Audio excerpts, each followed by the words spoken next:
Okay na? Okay, so magandang hapon sa ating lahat. Welcome sa ating midweek service. And happy Lord's Day sa bawat isa. Kayo ba ay masaya sa hapong ito? Amen. Amen. So, buksan natin ating mga Biblia. Dito tayo sa Psalm chapter 73. Okay, Psalm chapter 73, verse 1, verse 2, and then verse 3. Okay, Psalm chapter 73. Nakita na po ba? Amen. Psalm chapter 73. Basahin natin sabay-sabay verse 1, 2, and 3. Ready? Go! Truly God is good to Israel, even to such as are of a clean heart.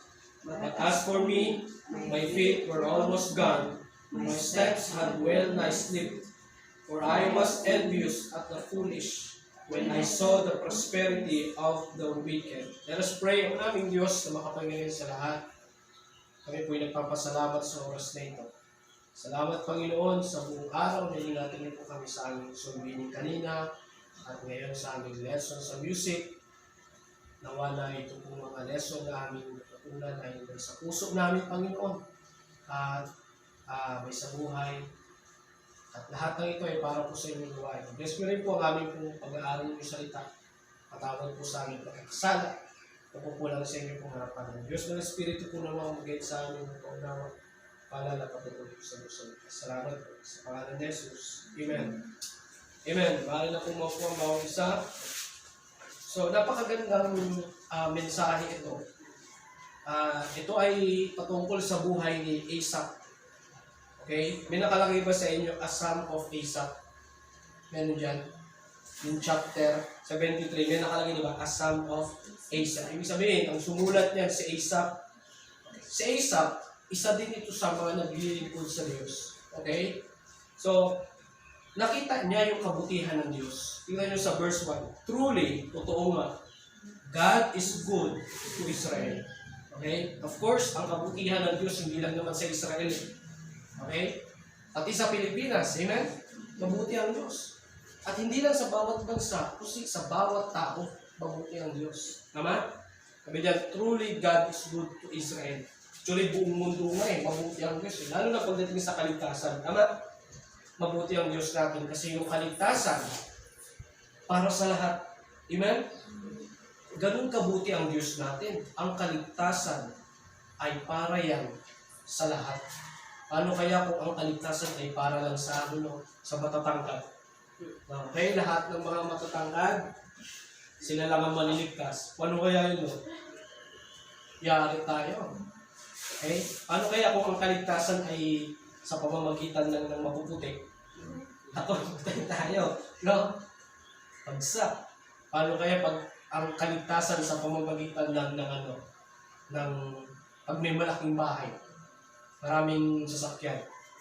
Lugi, di ba? Pero alam nyo, ang kabutihan ng Diyos talagang walang pinipili. Amen? Kahit na may kakayanan o wala, mayaman o mahirap, ang kaligtasan ay para sa lahat. Amen? Kasi sabi dito, truly God is good to Israel, even to such as are of a clean heart. Pag sinabing clean heart, malinis ang puso. Amen? Alam nyo, ang Diyos, mabuti siya sa taong malinis ang puso. Amen? Pero kapag, pero kapag ang puso natin ay hindi malinis, diba? Simple lang naman Simple lang ang nagdudumi sa puso natin. Ano yun? Yung kasalanan. Yan ang tandaan nyo isa lang ang nagpapadumi sa atin. At isa lang ang nagpapahiwalay sa atin. Walang iba kundi ang kasalanan. Kaya every time na gumagawa tayo ng kasalanan, ibig sabihin, napapalayo tayo sa Diyos. Okay? Kasi ang kasalanan ang humahadlang. Kaya ang Diyos mabuti sa mabuting tao. Pero pag masama ang tao, diba? Pag masama ang tao, minsan nga kahit na nakakagawa tayo ng masama, mabuti pa rin ng Diyos, no? Tama? Kasi siguro kung halimbawa makagawa tayo ng kasalanan, isang pitik lang sa atin ng Diyos, pwede niya tayong kunin Tama? Pwede niya tayong paluin. Pero isipin mo yung kabutihan sa atin ng Diyos. every time na nakakagawa tayo ng kasalanan, napakabuti pa rin sa atin ng Diyos. Pero tandaan nyo, bawat ginagawa natin kasalanan, may kapalit talaga yan. Amen? May palot talaga yan. May palot talaga. Kaya nga tayo bilang Kristiyano, dapat sikapin natin na mamuhay tayo ng tama. Hindi naman, actually hindi naman tayo perfect way, tama? Nagkakamali tayo. Pero, sikapin natin na mamuhay talaga ng tama. Amen? Itong ginagawa nyo ngayon, tama ito eh. Pagpunta sa church, makikinig ng salita ng Diyos, mag-aaral ng salita ng Diyos, tama yan. Kaya ipagpatuloy nyo yan. Tama? Sabi, God is good to Israel, even to such as are of a clean heart. Tingnan nyo sa verse 2. May problema nga lang si Isaac. May sinabi siya, but as for me, my feet were almost gone. My steps had well nigh slipped. Sabi niya na para sa akin, yung aking mga paa, ang tinutukoy niya dito yung paglilingkod niya sa Panginoon, kumbaga sa madaling salita, nguntik na ako mag-backslide. Diba, ano nga pong sinabing backslide? Ibig sabihin, tatalikod sa Panginoon, hindi susunod sa Panginoon. Kaya kapag ang tao, ang Kristiyano, tayo mga anak ng Diyos, kapag tayo ay tumalikod sa Diyos, hindi na sa Kanya sumunod, hindi na tayo nagpakita sa church, umalis na tayo, hindi na tayo talaga totally sumunod, ang tawag doon, backsliding. Tama? Kaya kayo, huwag tayo mag-backslide ha. Amen? Huwag tayo tumalikod sa Diyos. Kasi si Asa muntik na. Ano kaya ang dahilan? Tignan nyo sa verse 3. Itong dahilan. For I was envious at the foolish when I saw the prosperity of the wicked. For I was envious. Alam nyo pag sinabing envious, from the word envy, ano sa Tagalog nun? Nainggit siya. Envy, inggit. Saan siya nainggit? The prosperity of the wicked. Yung wicked, yung mga masasamang tao. Tingnan nyo, pansinin nyo dito, no? Sa buong mundo, karamihang masasama, yun ang mga mayayaman. No? Yun ang may pera. Hindi naman lahat, pero karamihan. Tama? Tingnan nyo. Ano nangyari? Nainggit siya. Yun ang problema kay Isaac na inggit. Kaya ang lesson natin sa akong ito, huwag tayong mainggit. Amen? Si Asa, alam mo ba, muntik na siyang lumayo sa Panginoon. Kasi nainggit siya. Alam nyo, ingatan nyo yung inggit. Lahat naman tayo naiinggit. Tama? Ako naiinggit din ako eh. Pero dapat ilagay natin sa lugar.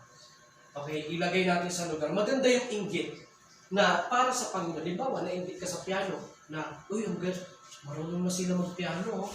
Tapos nainggit ka, sige, magpa-practice nila. Kasi pag nainggit ka, yung inggit minsan yung nagpo-push para matuto ka eh. Tama? Nainggit naman ako. Marunong na sila mag-piano. Sige, mag-aral din ako. Di ba? So, nainggit ka. Kasi, nag-aral ka, at alam mo naman, para sa Panginoon, tama? Magtutugtog ka para sa Panginoon. Sa gitara, ganun din. Ay, kung maingit kayo na, ano ba, mga boys, maingit kayo na, balang araw gusto ko rin mag-preach. Katulad dito. Magandang inggit yun, tama? Kasi mag-aaral ka, sisikapin mo mag-aral ng Biblia, kasi gusto mo mag-preach. Magandang inggit yun, tama? Okay na inggit yun. Ay, sila. Nagsusulbinin sila. Ako din, sama ako. O diba? Magandang inggit yun. Pero yung inggit na yun, mag-iinom sila. Gusto ko rin mag-inom ah. Ang pangit na inggit yun, di ba? Nagnakaw siya. Magnakaw nga rin ako. Di ba? So, may magandang inggit, yung pangit na inggit. Yung magandang inggit, yung para sa gawain ng Panginoon. Nainggit ka na may nag-preach, gusto mo rin mag-preach, maganda yan. Nainggit ka na sila gumagawa sa gawain ng Panginoon, gusto mo rin, maganda yan. Sa music, gusto mo rin matuto kasi sa inggit, maganda yan. Amen? So may bad side at may good side ang inggit. Pero itong si Asa, nainggit siya sa negatibong bagay. Saan? Sa mga mayayaman. Pero yung mayayaman na yun, masama. Wicked. Wicked. Alam niyo kung pairalin lang natin yung inggit. Minsan nakakainggit nga naman, no? Na yung iba, bakit sila? Minsan nga, minsan darating sa point na ikukumpara mo yung sarili mo. Ang sasabihin, Lord, Bakit kami naglilingkod naman sa inyo? Pero bakit parang hirap na hirap kami? At sila, hindi naman sila naglilingkod, pero parang ang yaman. Diba, nagets nyo? Diba, magtataka kayo bakit sila hindi naman nagsisimba? Hindi naman naglilingkod sa Panginoon. Pero bakit? Ang dami nilang kotse, ang dami nilang sasakyan. Malaki ang bahay nila, marami silang pera. Samantalang tayo naglilingkod sa Diyos. Pero ano? Minsan, may peso, wala. Diba? Minsan, yung bahay natin, pag umulan, may tagas. Wala tayong sasakyan. Bakit gano'n? Bakit gano'n? Maaring nakakaingit, pero tignan nyo ha. Tinuruan tayo ng Diyos na huwag tayong tumingin sa kanila. Kasi alam nyo kung bakit. Yung mga material na bagay dito sa lupa, dilipas din yan. Amen? Mas alam nyo, mas mayaman tayo kasi sila, pag namatay sila sa impyerno sila eh. Madadala ba nila yung kotse nila? Madadala ba nila yung yaman nila? Hindi. Tayo, pag namatay, saan tayo? Langit. Ano pang meron? May mansion tayo. Amen? Yung lalakano dun, ginto. Ang tanong, sino mas mayaman? Sila o tayo? Sabi nga eh, sino ang nagmamay-ari ng lahat ng nilikha dito? Ang Diyos, yung Ama natin. Yung Ama natin. Yung nilalakaran nyo, sinong may-ari niya? Tatay natin, di ba? Yung mga kinakain nila, sino may-ari? Tatay natin. Kaya ang tanong, sino mayaman? Di ba? Kasi alam nyo ang disadvantage kapag kasi pinayaman ka ng Diyos. Di ba tingnan nyo, karamihang mayaman ngayon, anong nangyayari? Di ba nakakita ba kayo ng mayaman na masipag magsimba? Di ba kumbaga bihira lang yung ganung tao? Tama? Bihira lang yung tao na sobrang yaman tapos makikita mo sa church. Ang tanong, paano kaya kayo, pag pinayaman kayo ng Diyos, yumaman kayo, ikaw alam, halimbawa yumaman ka, nagkaroon ka halimbawa ng 5 milyon ngayon. Ang tanong, nasa church kaya ngayon si Alan? No, asan ka kaya ngayon? Baka nandun ka na sa Amerika din. No? O nga ang tanong eh, paano kung ngayong araw, bibigyan kayo ng tigli 5 milyon? Baka mamaya, hintay ako ng hintay. Mag-aalas stress na. Mag-music lesson kami. Nasaan na kaya sila? Yun pala. Kanya-kanyang punta na kung saan-saan. Iba nandun na sa Boracay. Yung iba nandun na sa Amerika. May pera na eh. Yung iba bumili na ng kotse. Diba? Nag-iiba kasi ang tao pag may pera na. Tama? Pero tandaan nyo, hindi masama ang pera. Ang masama, sabi ng Biblia, pag minahal mo ang pera. Tama? Amen ba? Amen. Kaya mostly makikita mo sa mayayaman, hindi talaga sila naglilingkod sa Diyos. Merong iilan, pero karamihan talaga, hindi naglilingkod sa Diyos. Yun ang kinainggitan ni Isaac. Nakita niya yung yaman. At dahil doon, gusto niya na umalis sa paglilingkod sa Diyos. Kasi feeling niya, yung paglilingkod sa Diyos, ang hirap. Parang wala tayong, parang mahirap. Diba? Kaya tandaan nyo dito sa church, kayo, naglilingkod sa Panginoon, tayo, huwag niyong isipin mahirap tayo. Amen? Kasi pag inisip mong mahirap ka, magiging mahirap ka talaga. Tama? Pag inisip mong mayaman ka, masaya. At nakikita lang Diyos, matutuwa siya. Pero kung isipin mo na, ang hirap naman namin. Ang tendency kasi niyan, pag nainggit ka na sa iba, ang mangyayari, maaawa ka na sa sarili mo. Tama? Ay, bakit ganito lang ako? Bakit sila? Ang dami nilang pera. Ako, wala man lang nagbibigay sa akin ng pera. Inggit na ang tawag doon. Tandaan nyo, di ba ang inggit? Sino ang may gawa niyan? Di ba? Yung laman natin. Saan mababasa yan? Sa Galatians, di ba? O, tingnan natin. Kaya ang inggit, gawa ng laman yan. Galatians. Yung bunga ng laman, Galatians chapter 5.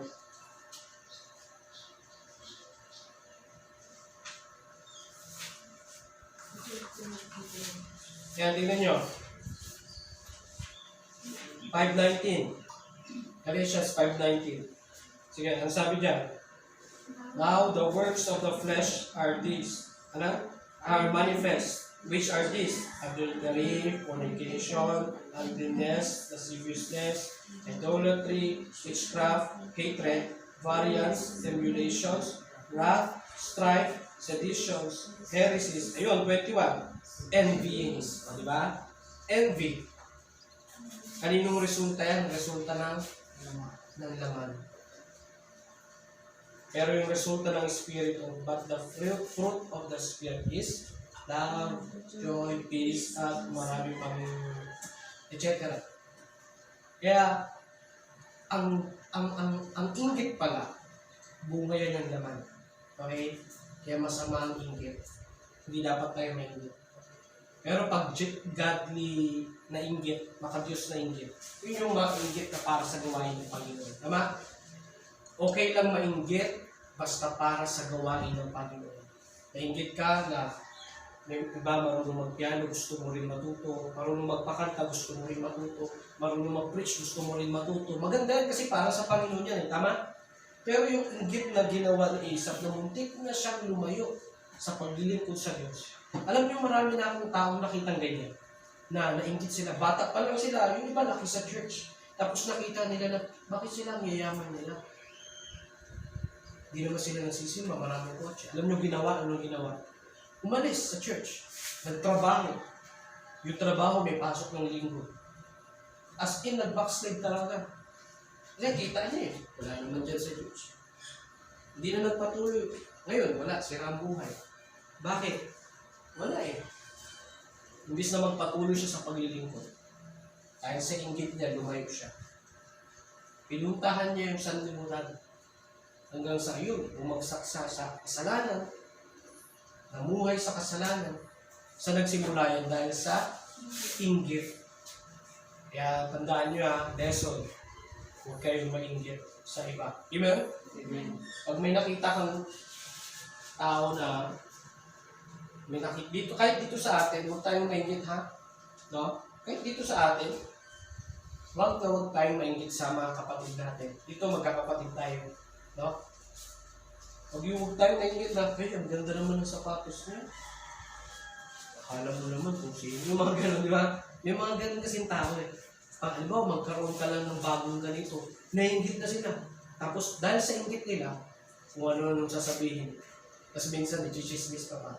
Di ba? Dahil yun sa inggit. May mga naninira dahil sa totoo ba yung gano'n? Nangyayari yung gano'n. No? Naninira dahil sa inggit. Pero tayo dito huwag tayong mainggit. Basta maglingkod kayo sa Panginoon, ang Diyos ang bahalang magpalak sa inyo. Amen? Amen. Ang totoo niyan, dapat sila yung mainggit sa atin. Sila yung mainggit na, ay sila naglilingkod sa Panginoon, kakainggit ko ba? Tayo dapat yung kainggitan ng tao. Hindi tayo yung mainggit sa kanila. Kasi pag nainggit tayo sa kanila, diyan na magsisimula na pwede na tayong lumayo sa simbahan. Magsisikap tayo ng magsisikap na wala sa kalooban ng Diyos hanggang sa pagod ka na, hindi mo pa nakukuha yung pangarap mo sa buhay. Kasi lumayo ka sa Panginoon eh. Tama? Lumayo tayo sa gawain ng Panginoon. Kaya, hindi maganda. Kaya huwag tayo mainggit ha. Amen? Amen. Huwag tayo mainggit. Ano sabi niya, tingnan nyo?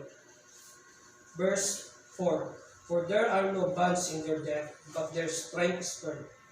They are not in trouble as other men, neither as they plague like other men. Therefore, pride compasseth them about as a chain. Alam niyo yung pride, di ba yung yabang? Alam niyo, tingnan niyo, karamihang may yabang. May yabang. No? Karamihan talaga. Ulitin ko, hindi naman lahat. Pero karamihan talaga. Mga may yabang.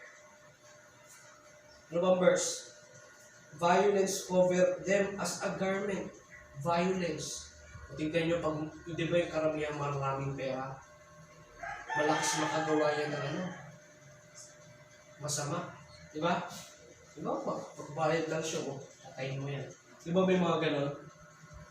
Tapos ginagamit yung pera sa mga masasama. Bumibili ng droga, Mga shabu, nagawang business. Ganyan ang tao pag sobrang daming pera, kung ano-ano na lang ginagawa sa buhay. No? Bihira lang yung tao ginagamit sa tamang pera, di ba? Ngayon, grabe. Pumapatay, babayaran lang. Minsan yung bayad, 5,000 lang.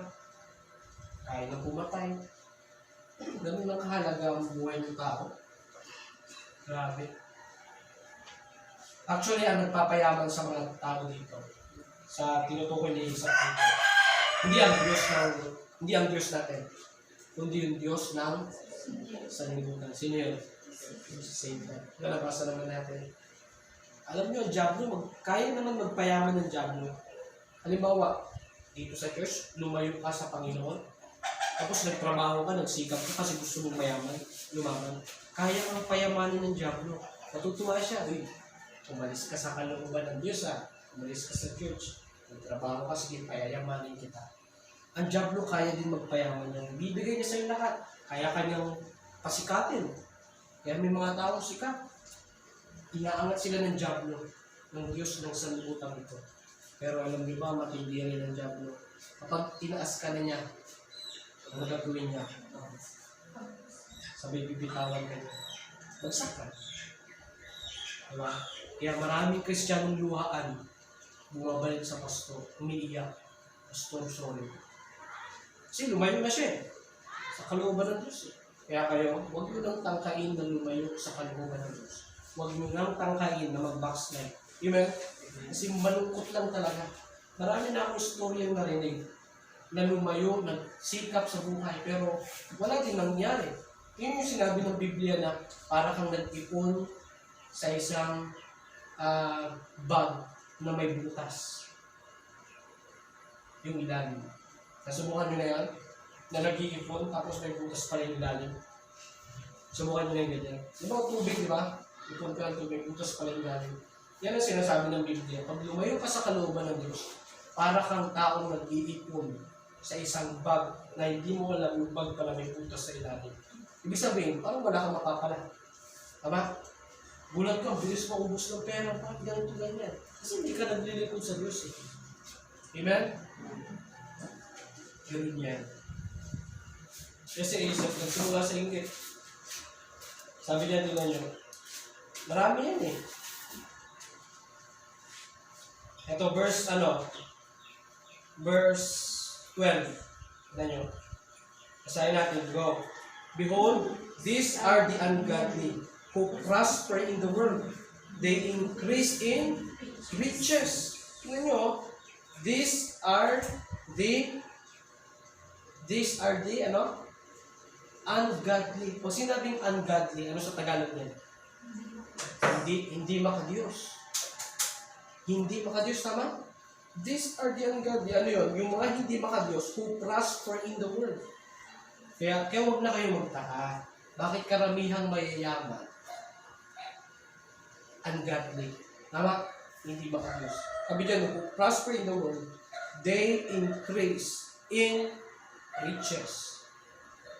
Mas mayaman pa sila sa atin. Pero tandaan nyo ang yaman nila, hanggang dito lang sa lupa yan. Amen? Pero sa atin, yung yaman natin, hanggang langit. Amen? Kaya yun magbibigay sa atin ng comfort. Na wala ka man gaano kalaking pera dito sa lupa. Tandaan mo, ang nagmamay-ari naman sa atin, ang Diyos. Pero tandaan nyo, lagay nyo ito sa puso't isipan. Sa ngayon, wala tayo.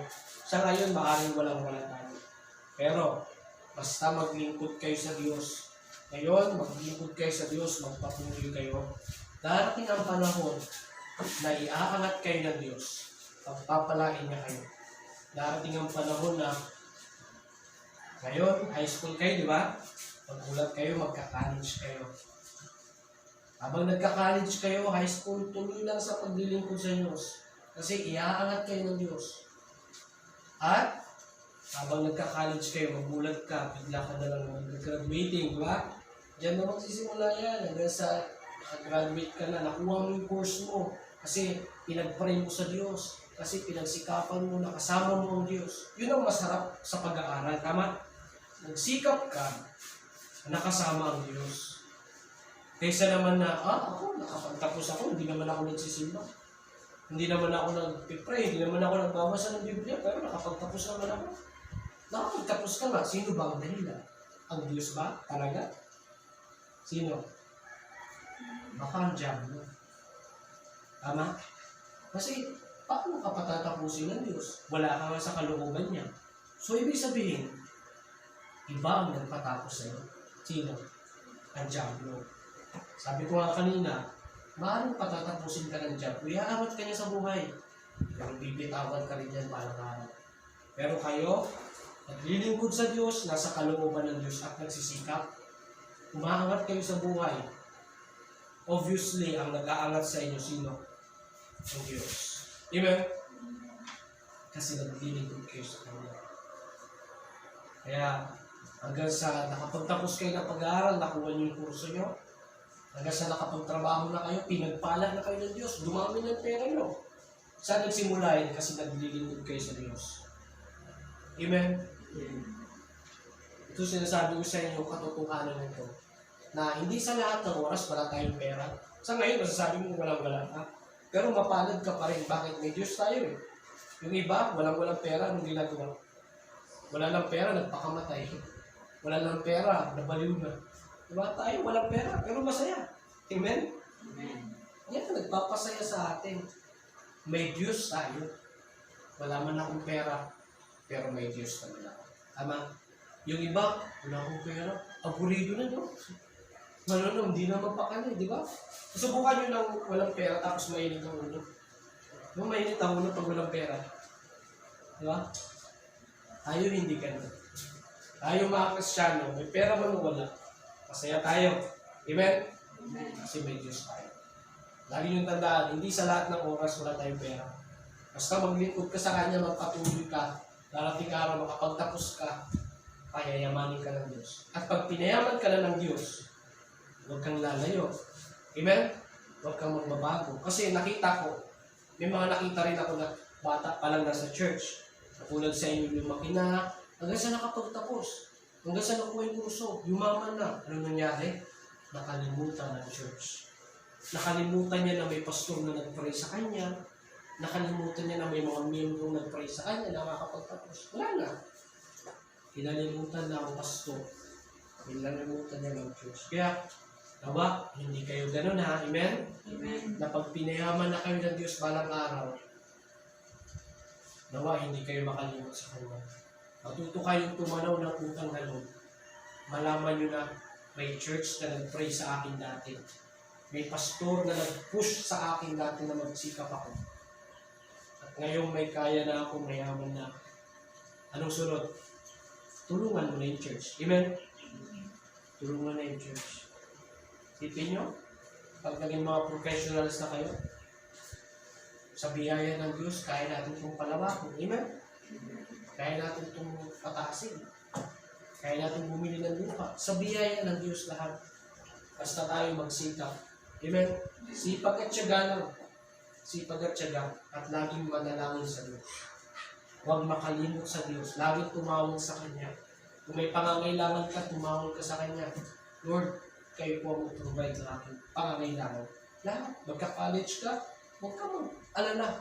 Paano ko makakapag-aral? Wala akong pera. Huwag ka mag-alala. Basta lahat ipasa Diyos mo. Lord, wala akong pera, magka-college ako. Bahala na kayo, Panginoon. Then pag inasa mo lahat sa Diyos, diyan kikilos ang Diyos. Hindi yung, wala akong pera. Sino may isip ko? Si tita, nilapitan ko si tita. Yung ninong ko, lapitan ko. Yun ang minsan naiisip ng tao, di ba? Pag walang pera, kanino ko manghihiram? Tao agad. Pero nakalimutan nila, kanino ko manghihiram? Dapat number 1. Ang maiisip mo, ang Diyos dapat. Amen? Yun ang tama. Pag walang-wala ka at kailangan mo ng pera, ng pangangailangan mo, dapat wag mo agad isipin kung sino yung nasa paligid mo.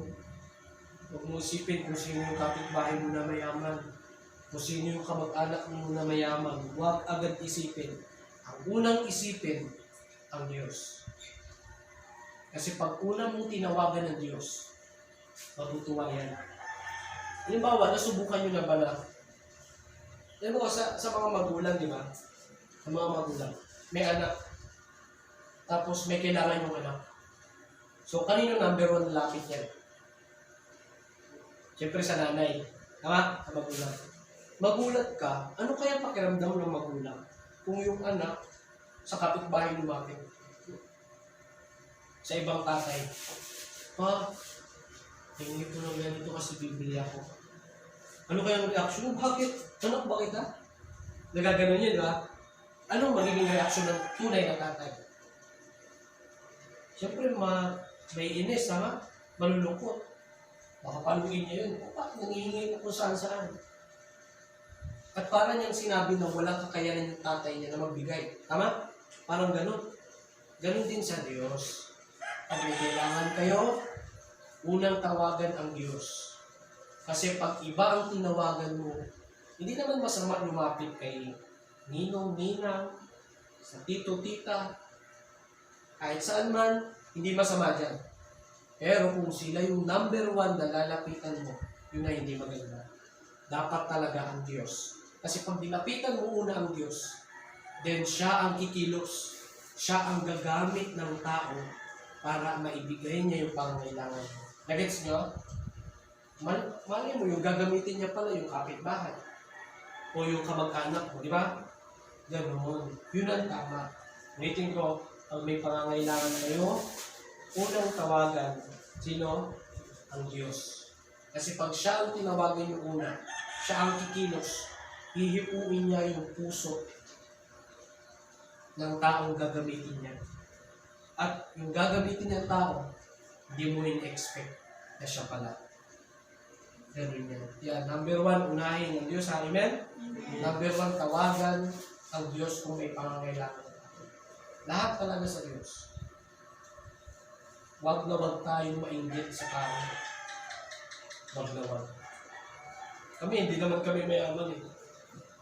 Pero natutunan ko rin na hindi dapat mainggit. Kung anong meron ka sa ngayon, matuto kang makontento. Kasi hindi naman habang buhay ganyan kaya darating ang panahon na iaangat ka rin ng Diyos kasi naglilingkod ka sa Kanya. Amen? At pag pinagpalad na tayo ng Diyos, huwag tayong magbago. Tama? At ang maganda dito, muntik lang si Isaac malayo sa Panginoon.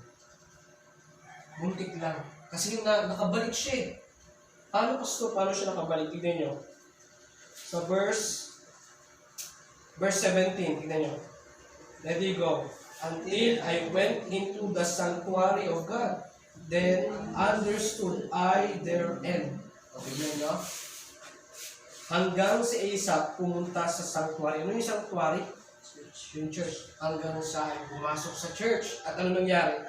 Naunawaan ko yung end, yung katapusan nila. Sino yung tinutukoy niya? Yung mga masasamang tao na mayayaman. Yung kinainggitan niya. Kasi gusto niya nang umalis sa gawain ng Panginoon eh. Dahil sa inggit. Pero nung pumasok siya sa simbahan, naunawaan niya. Yung katapusan pala ng mga tao niya, hindi maganda. Bakit? Ano bang mangyayari sa kanila? Kasiraan, destruction. Tignan niyo sa verse 18. Surely thou didst set them in slippery places. Thou castest them down into destruction. Ano yung destruction? Ano yun? Kasiraan, di ba? Sira. Kaya yung mga taong may yaman na kinaiingitan nyo ngayon, tapos hindi naglilingkod sa Diyos, maunawaan mo kung nandito ka sa Diyos. Ngayon pa nga lang, naunawaan nyo, ano ba? Kailangan pala hindi maigit. Kasi yung mga taong may yaman na yan, hanggang dito lang yan sa lupa. Kasi ang nagpayaman sila sa kanila, yung Diablo. Inangat sila ng Diablo, palang araw, ibabagsak din yan. Pero tayo ngayon, na nagsisikap maglingkod sa Diyos, sa ngayon, walang-wala, pero iaangat tayo ng Diyos, balang araw. Hanggang sa tuloy-tuloy ang pag-angat. Siyempre, habang inaangat ka, kailangan may puso kang mapagpakumbaba. Amen? Inaangat ka, siyempre, hindi ka bibitawan ng Diyos. Amen? Patuloy kayong pagpapalaki. Naunawaan ni Isa po, nung pumasok siya sa simbahan. Tignan niyo sa verse 26. My flesh and my heart faileth, but God is the strength of my heart and my portion forever. And my flesh and my heart faileth. Minsan nanghihina tayo, tama? Minsan yung puso mo, lalo na pag walang-wala. Nahihirapan, nanghihina. Pero sinabi ni Isa po, but God is the strength of my heart. Ano ba yung nagpapahina sa inyo? Sino sa inyong nanghina na? Sige. Di ba lahat naman tayo? Lalo na pag may mga problema, di ba? Parang nakakapaghina. Parang nakakawala ng pag-asa. Nasubukan nyo ngayon? Lalo na pag may problema sa pamilya, may problema sa pinansyal, walang-wala kayo, parang nakakapaghina. Pero ganun lang naramdaman ni Isap eh. Yung naranasan natin, naranasan din natin ni Isap yun. Nung buhay pa siya. Nanghina siya at nainggit siya.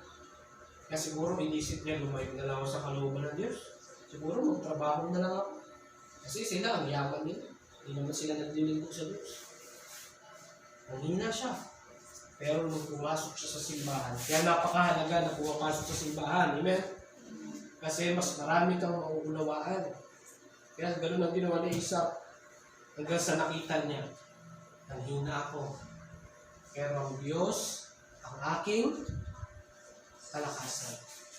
Nagets nyo? And then tignan nyo, last verse. But it is good for me to draw near to God. I have put my trust in the Lord God that I may declare all thy works. Ang ganda, no?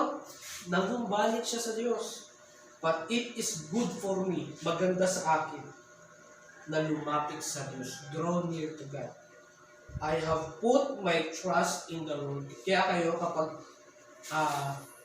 nangihinga kayo dahil sa problema, kaya nga sa isa po, I have put my trust in the Lord God. Amen? Magtiwala tayo sa Diyos. Magtiwala tayo sa Diyos. Kung ang buhay mo ngayon ay parang dry, magtiwala ka lang sa Diyos. Amen? Balang araw, iyaharap kayo ng Diyos. Maniwala kayo. Maglingkod kayo ng tapat. Balang araw, iyaharap kayo ng Diyos. I have put my trust in the Lord God. Kaya, tiwala lang tayo sa Panginoon, ha? Amen? Huwag tayong mainggit. Amen? Huwag mainggit. Kasi, ang epekto ng inggit, maaari tayong mapalayo sa gawain ng Diyos. Tandaan nyo, yung yaman nila hanggang dito lang sa lupa yan. Hinangat sila ng diablo eh. Pero balang araw, ibabagsak din sila.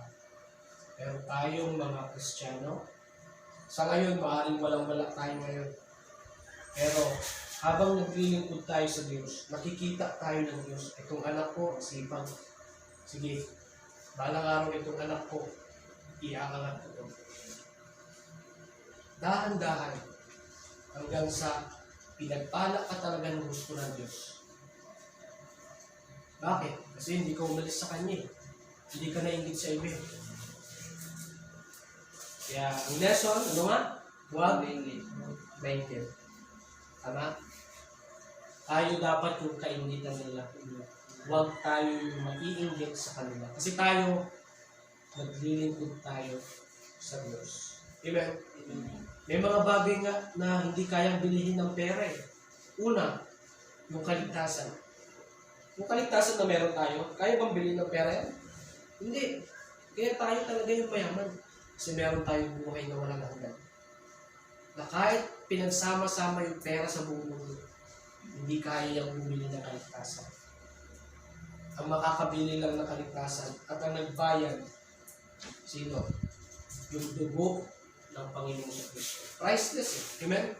Ang nakapagbayad lang, yung dugo ng Panginoong Kristo. Kaya ang tanong, sino mayaman? Sila, tayo? Tayo, kasi sila, dito lang sila sa lupa, pero tayo. Hanggang langit. Sino mayaman? Sila, tayo. Eh, bakit yung mukha nyo parang sila? Wow. Amen? Amen. So, pakita ko sa akin yung mukha na parang hindi lugi. Di ba? Mayaman. Yan, itatak nyo sa puso't isipan nyo. Mayaman ako. Anak ako ng Diyos. Hindi dapat ako maingit. Amen? Amen. Amen. So, tayong lahat tumayo. Pray tayo. Let's pray. Maraming Diyos na makapangyarihan sa lahat, Lord. Salamat sa oras na ito. Salamat, Panginoon, sa lesson na binigay niyo sa amin. Na kami, bilang mga Kristiyano, tulungan niyo, Panginoon, kami na hindi kami mainggit. Lord, patawarin niyo po kami sa aming mga kasalanan na nagkagawa. Patawarin niyo po kami, Panginoon, kung minsan dumating sa punto na nainggit kami sa iba. Patawarin niyo po kami, Lord. Tulungan niyo po kami, Panginoon, na hindi mainggit sa iba. Bagkus, magsikap kami na umangat sa buhay at higit sa lahat, nakasama kayo. Alam namin, Lord, kayo po ang mag-aangat sa aming buhay. Na pag kami lumayo sa inyong kalooban, marating man ang gusto namin, marating man ang pangarap namin, pero ang nag-angat para sa amin ay ang Diyos, Lord.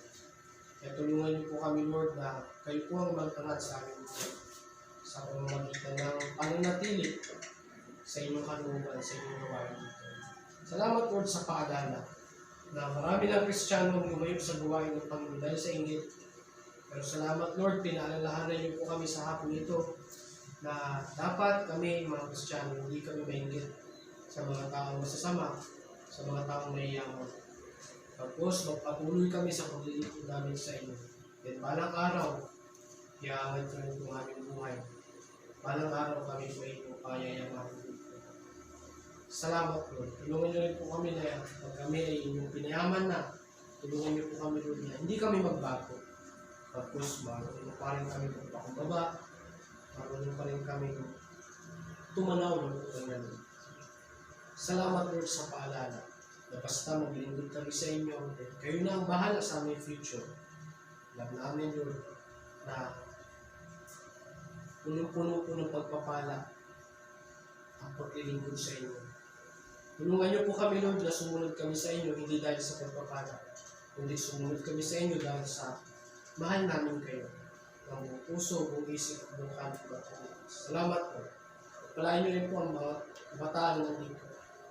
Sila po ay lumaki na may takot sa inyo. Nawa na sila po ay hindi mainggit sa mga tao. Bagkus, nagsikap sila na maglingkod sila sa inyo. At salamat po, pinalalahanan niyo po kami na ang tunay na yaman ay hindi nakikita sa material na bagay. Bagkus, ang tunay na yaman ay nandun sa naglilingkod sa Diyos tulad namin. Salamat po sa paalala na mayaman pala talaga kami at hindi ito nasusukat sa pera. Salamat po. Ingatan niyo po bawat isa sa kanilang pag-uwi. Makarating ka ng ayos sa kanilang tahanan. Nawa ang inyong salita na naihasik sa hapong ito nawa ay maitanim sa kanilang puso't isipan na tumubo at magbunga at makita nawa sa kanilang mga pag-uwi. Salamat po na marami at ang lahat po na ito ang buong ninyo ng italangin sa matamis po na pangalan ng kami. Pagpungo sa Kristo. Dami po Panginoon Diyos kapagligtas. Lahat tayo magsasabi ng Amen. Okay, God bless. And ingat sa pag-uwi.